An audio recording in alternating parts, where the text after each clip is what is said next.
Welcome.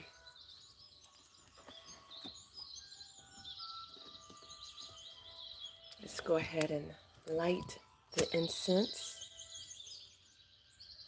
My cone nag champa. Have you ever lit incense and forgot to put the flame out? Incense was burned out in like 5 minutes.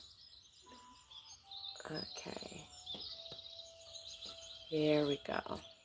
Nice. It's my nag champa that I just got in. Okay, welcome. Welcome. Let's go ahead and get started. Let me bring up the chat.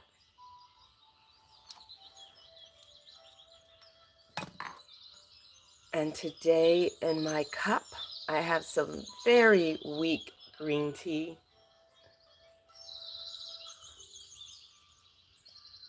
Do you know that green tea is really good for helping to remineralize your mouth, your blood, thus helping your teeth to become stronger? I've healed many a carie, many a tooth carie before it turns into a cavity. First, it's a carie, which is like a little break in the enamel. And if it's not attended to, it will, the sugars and everything will eat away at the enamel and begin to eat into the tooth. But if you catch it early, and what I've done, and mind you, I'm not a dentist, I'm not an orthodontist. This is just old wives' tales. What I've done is used green tea to gargle my mouth. I've used turmeric and tea tree oil and brushing all of that on my gums. And I've healed quite a few of them that way. Never had an issue until after I turned 30. So today, our Mother Mary Oracle card is number 10, Our Lady of Creative Choice. And I had to be a little creative this morning. I have to admit, it was a little difficult for me to get out of bed. And actually, I laid in the bed until 7:15. Started this live stream at 7:30. So I was thinking about you guys. It's like, oh, I don't want to do a live stream. It's like, no, stay consistent. I have to go to the market and set up. You got this, girl. So I am here. So let's go ahead and get started. Today's hexagram is 36, darkening of the light. It is earth over fire. And from Padma Devi's I Ching card, darkening of the light. Maintain a low profile. Look inward first. Caution and moderation. Difficulties. Self-protection. Subdue your brilliance.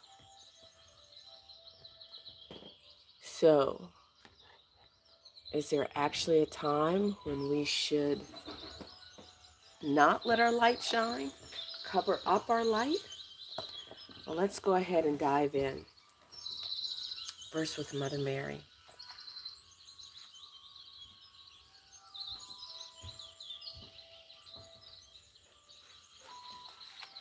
Our Lady of Creative Choices.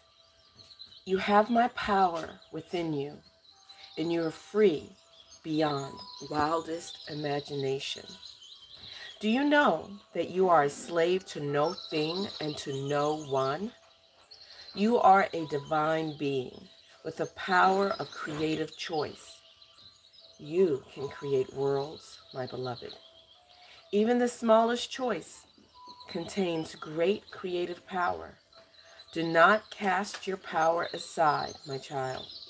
Choose to trust me, to live with an open, vulnerable heart, and to let my grace flood through you in rapturous rays rapturous waves of light. Choose wisely, creatively, and well. Yet do not fear your power, for the best choice you can make is to learn from your experiences. I will guide you to use your power to create healing difference in your life now. You have at your disposal the power of heaven. I will guide you to use it well.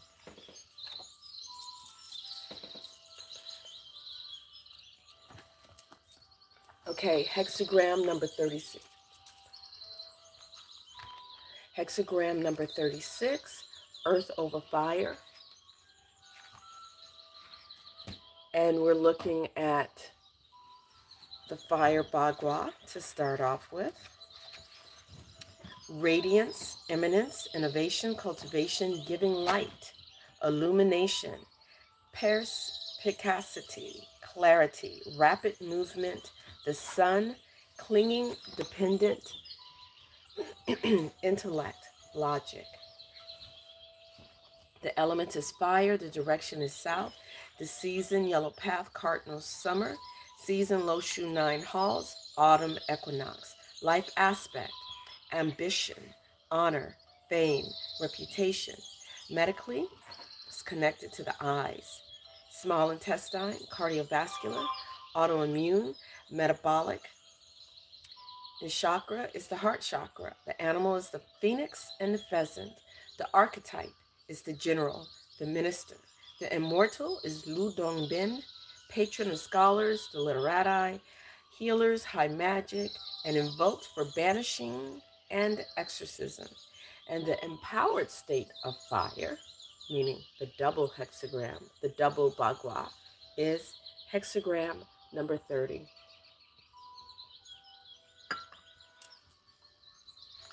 And earth. Earth is our last Bagua.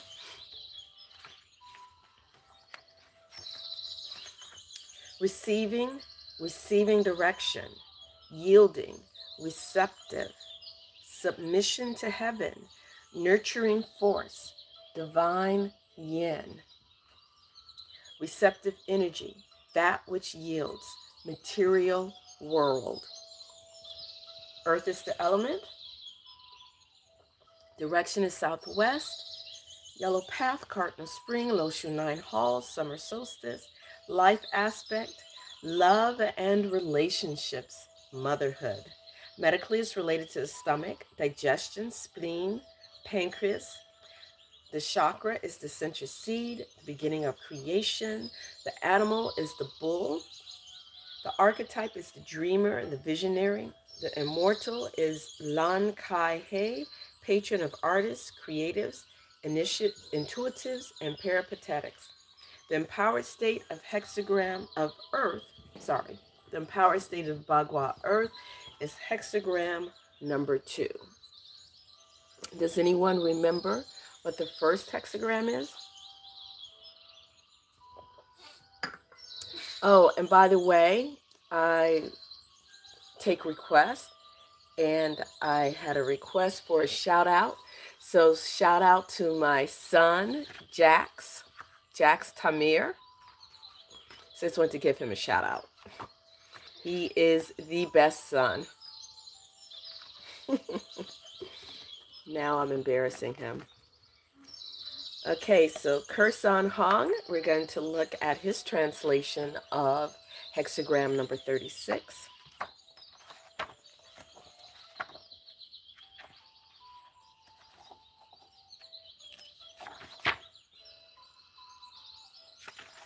Here we go. And he titles this hexagram, The Crying Pheasant. Good omen for one in hardship.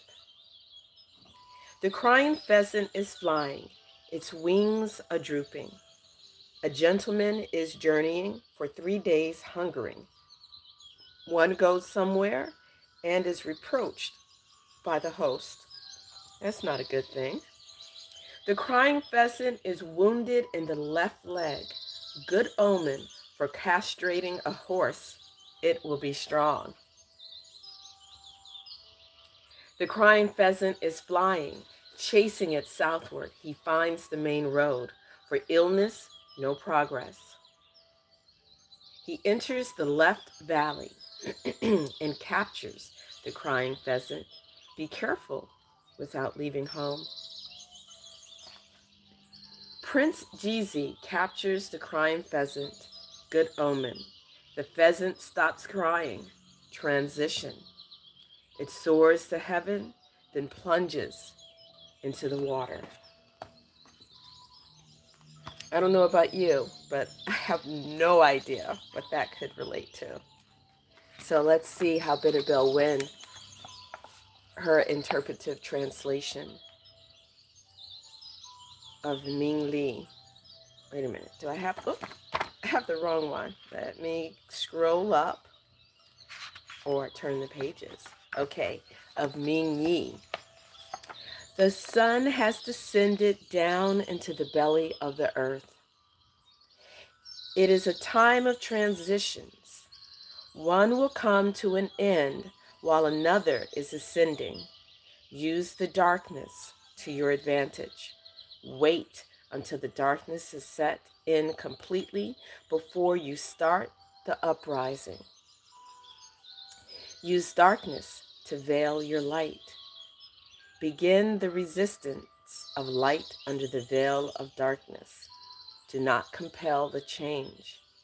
Let the time of transition take place in due course. Do not draw attention to your light, but do not let that inner light extinguish. A push for change is in the air, but the time for change has not yet come. So as we can see, the I Ching is all about the cultivation and utilization of your energy and the energy around you. I would say, and I've mentioned this before, I think the theme song for the I Ching is Kenny Rogers, the Gambler. I'm just saying. Okay, so let's see what Brother Brian Brown Walker has to say about this hexagram. And I love it when I open his book or Benabel's. Most of the time, majority of the time, I always open to the exact page that we're on. Ming Yi, darkening of the light. Darkness reigns in the external world now. Disengage from negative feelings and maintain your inner light. This is a time when darkness and inferior energies surround you. The image is that of the sun completely swallowed by the earth. Oh, so look. So if we look at this bagua down here, we have yin lines, which kind of represents the earth. And then we have the masculine line inside, which, wait a minute, I did that wrong. We have these two outer lines, which are the masculine lines. And then the inner line, which is the yin line, and that is the fire. So the fire is created when the earth, when the masculine is pressing in on the earth. So that is the fire, and that is the sun. And then on top of that, we have lots of earth energy, the yin lines. So the yin lines are concealing this fire. So that's a good visual.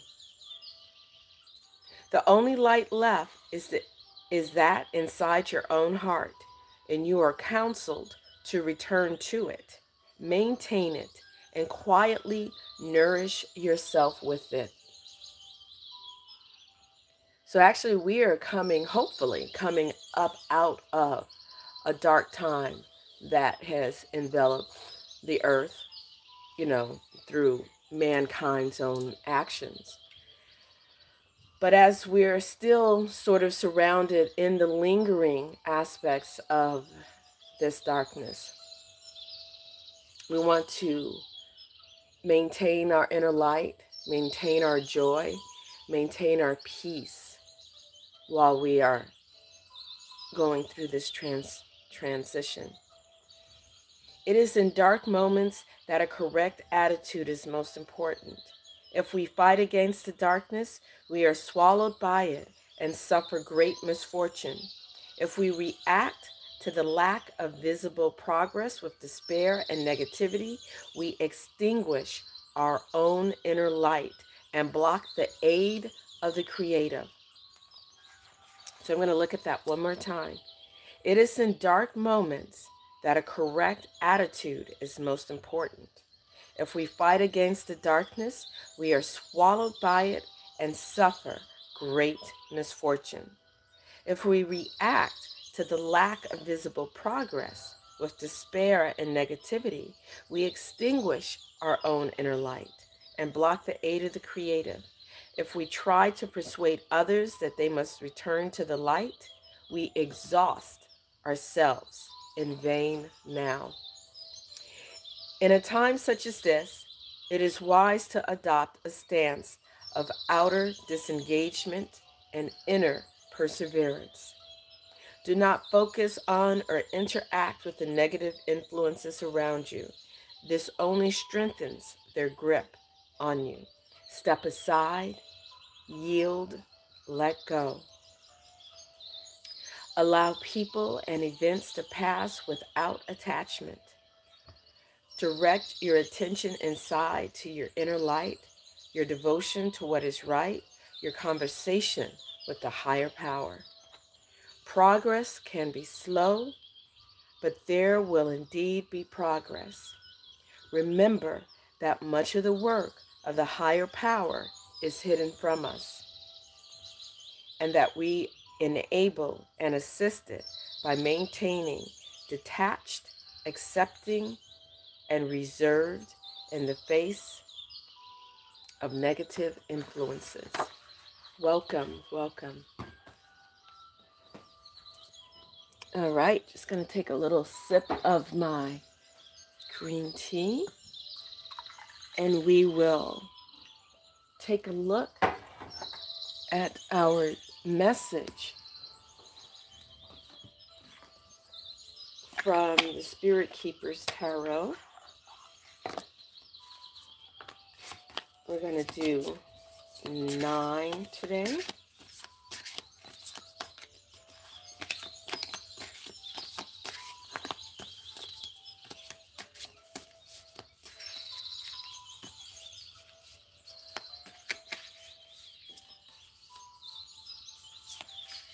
Okay, so let's get this deck shuffled.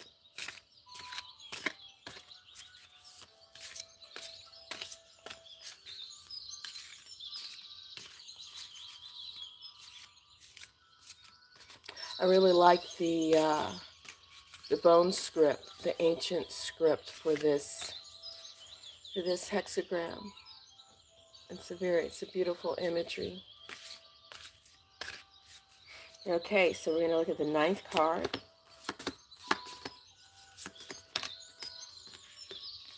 Five, 6, 7, 8, and let's put the cards back in the deck before we look at this one. Cards aren't cooperating this morning. Okay. Ooh. The Rogue. The Rogue. I think this came up in Divine Needles reading yesterday. Can we see that? There we go. Hi, Nala. 7 of Swords. The Rogue. My 2 girls have been getting along, although there are occasions where Nala has to assert her dominance. And it's funny watching Kali go after her. Let's see. Yeah.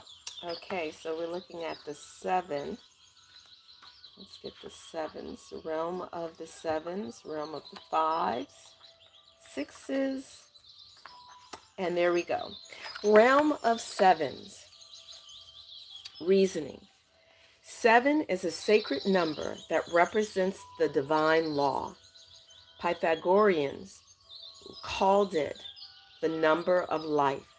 The realm of sevens is the realm of knowledge and wisdom. This is the world-weary spirit. In the Kabbalistic tree of life, the realm of sevens arises from Sephirah Netzach, the emanation of optimism, faith, and awareness of oneness.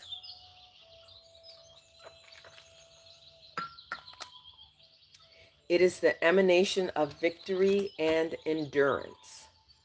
7 also signifies challenge and interrogation. So we're looking at the 7 of Swords.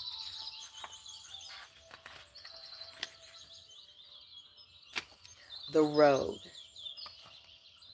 7 of Swords. The Rogue is mischief personified. Here you see the story of Loki cutting off Sif's beautiful golden locks of hair while she sleeps. Sif is the Norse goddess of the earth, of plenitude and the grains, affinity, fertility, family, marriage, mother of might and magnificent. She was also a seer. The mind, the thought plane, and the intellect are the weakening barriers to materialize success. The 7 of Swords denote an unstable mind and unstable efforts. Your own thoughts and judgments are what undermine fruition. The Rogue is the spirit of cunning and scheming. We see compromised integrity, yet the Rogue is also the personification of one who is misunderstood. So when this spirit appears to you, you are the rogue in pursuit of an undertaking that diverges from the mainstream. You may get blowback for it, and yet take heart that the toad on the lily pad is symbolic of a rainmaker, an omen of ambition that begets plenitude, while the snail calls in the grace of the eminence, the blessings of the 9 orbs. Where the realm of sevens is the province of reasoning, the 7 of Swords is the reasoning that convinces you to act in clandestine, cunning, or devious manner because you're clever enough to get away with it. The 7 of Swords is the spirit of acting impulsively. It also shows someone fleeing from social norms who embraces the role of being the outcast in society. Thus, the darkening of your light. Knowing when to hold back, when to cover up, when to act with humility. In a sense, being cunning. Cunning is not necessarily a bad thing. Cunning is knowing when to act, when to move, when to step back, when to pull back your energy and allow the external energies to flow about you, and knowing how to utilize those external energies. So be mindful today in all of your steps. Check in with yourself.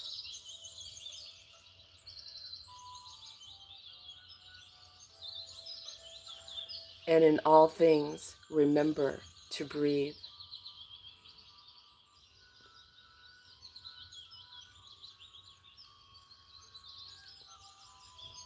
And know that it is from the darkness.